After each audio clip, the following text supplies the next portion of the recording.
Bismillahirrahmanirrahim. Kembali di channel Robby Delpis. Kali ini saya ingin membahas tentang perkembangan timnas Indonesia yang akan mengikuti juga Piala AFF tahun 2024. Piala AFF adalah piala yang digelar di tingkat negara-negara Asia Tenggara. Jadi hanya diikuti oleh timnas-timnas yang ada di Asia Tenggara. Nah, piala ini digelar satu kali di dalam 2 tahun ya. Jadi 2 tahun sekali digelar Piala AFF. Nah, perlu diketahui juga bahwa Piala AFF ini tidak masuk dalam kalender FIFA ya.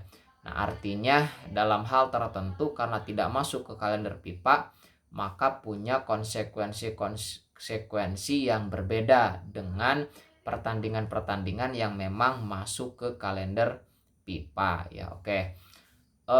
Sebetulnya kan Piala AFF ini harusnya digelar beberapa bulan kemarin ya. Tetapi karena satu dan lain hal akhirnya digeser ke bulan Desember sampai dengan akhir Januari. Kalau tidak salah sampai dengan tanggal 5 Januari 2025. Nah, dari timnas Indonesia kabarnya bahwa untuk Piala AFF ini akan ditunjuk pelatihnya itu oleh Coach Sintayong ya. Nah, sebetulnya kan Piala AFF ini bisa saja diberikan ke pelatih lain, misalnya ke Coach Indra Sapri ataupun ke beberapa pelatih lain. Tetapi sejauh ini ya sampai dengan pembahasan ini dibuat, itu kemungkinan besar akan diberikan kepada Sintayong. Nah, Sintayong juga sudah memberikan mention ya, memberikan semacam pemberitaan dari kemarin-kemarin itu bahwa pemain yang akan diturunkan pada Piala AFF ini bukanlah pemain inti atau pemain utama ya. Kenapa tidak bisa menurunkan pemain utama? Karena tadi salah satunya Piala AFF ini tidak masuk ke kalender FIFA. Dan karena Piala AFF tidak masuk ke kalender FIFA, maka untuk memanggil para pemain itu cukup sulit.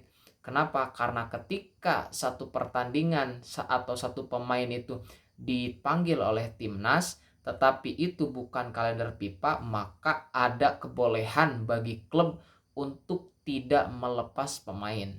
Nah, jadi kalau bukan kalender FIFA, kemudian klub tidak berkenan melepaskan pemainnya, itu tidak jadi masalah. Berbeda kalau misalnya itu kalender FIFA, maka para klub itu wajib melepas para pemainnya. Nah, oleh karena itu, karena tidak memungkinkan untuk memanggil seluruh pemain intinya, apalagi sebagian besar memang berkarir di Eropa, maka Sintayong sudah memention sejak dulu bahwa kemungkinan Sintayong akan menurunkan pemain muda.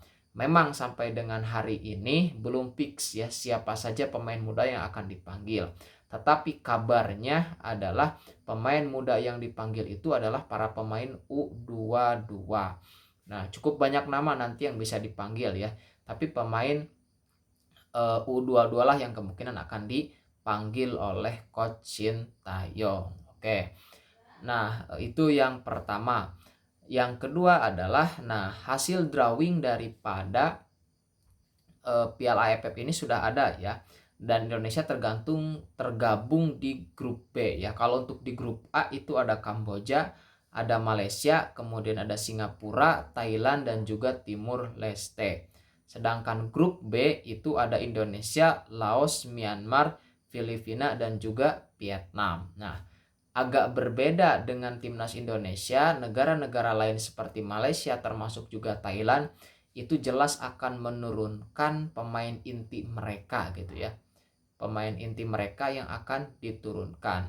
Nah, hal ini cukup perbedaan ini cukup menggelitik sebetulnya ya.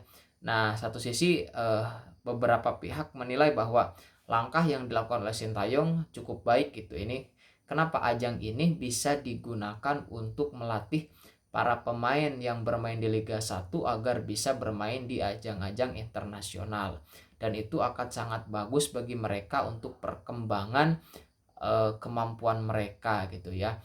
Nah, tetapi resikonya barangkali adalah ketika Sintayong tidak bisa melaju katakanlah ke babak berikutnya. Nah, artinya tidak bisa memenangkan trofi. Nah, itu diharapkan mungkin tidak menjadi hujatan gitu ya. Nah, kita juga tidak tahu ya, karena ini memang tidak masuk ke kalender FIFA, apakah dalam kontrak antara PSSI dengan Coach Sintayong itu ada klausul termasuk di dalamnya ada AFF, atau memang Coach Sintayong ini fokus ke pertandingan-pertandingan besar ya, seperti round kualifikasi Piala Dunia ataupun Piala Asia dan seterusnya gitu. Nah, namun yang ingin saya tekankan di sini adalah bahwa ketika Coach Sintayong misalnya membawa pemain muda itu, nah tadi kita harus fokus pada bahwa ini adalah kesempatan bagi para pemain muda kita untuk berkembang, untuk bermain di level yang lebih tinggi, yaitu di level internasional. Nah, dengan hal ini maka impact-nya adalah untuk nanti di tim senior itu akan lebih banyak amunisi ya untuk tim senior. Kita tahu bahwa yang sesungguhnya target untuk berprestasi itu adalah timnas senior, bukan timnas kelompok usia ataupun apalagi yang tidak masuk ke AFF gitu, seperti itu. Nah, jadi menurut saya langkah ini perlu kita dukung bersama ya. Perlu kita dukung bersama bahwa ini bisa menjadi kesempatan, dan ini juga menunjukkan bahwa Piala AFF itu memang bukan prioritas gitu ya. Jadi ketika timnas Indonesia katakanlah belum pernah mendapatkan trofi ini, tetapi kemudian sekarang itu mengejar target-target yang lebih besar seperti peluang lolos ke Piala Dunia atau bisa bermain di Piala Asia, nah maka ya tidak perlu dipersalahkan atau dipertentangkan gitu ya. Nah, dan saya melihat memang Piala AFF ini khususnya di era Erick Thohir sekarang, dan juga setelah mempertimbangkan banyak hal, nampaknya tidak menjadi prioritas ya, tidak menjadi prioritas seperti itu. Makanya ya ketika Coach Sintayong memilih pemain U22 ya berarti kan ada keleluasaan bahwa ini tidak menjadi salah satu target yang harus diselesaikan oleh Coach Sintayong. Seperti itu ya. Nah, jadi bagaimana menurut pendapat teman-teman ya? Apakah langkah PSSI seperti ini bagus atau memang sebaiknya seperti apa? Nah, silahkan bisa di chat di kolom komentar ya. Nah, jadi sementara itu yang bisa saya sampaikan. Jadi untuk Piala AFF ini yang pertama tadi bahwa yang diturunkan adalah pemain muda U23, U22 ya. Kemudian Coach Sintayong nampaknya tetap akan menjadi pelatihnya gitu kan, seperti itu.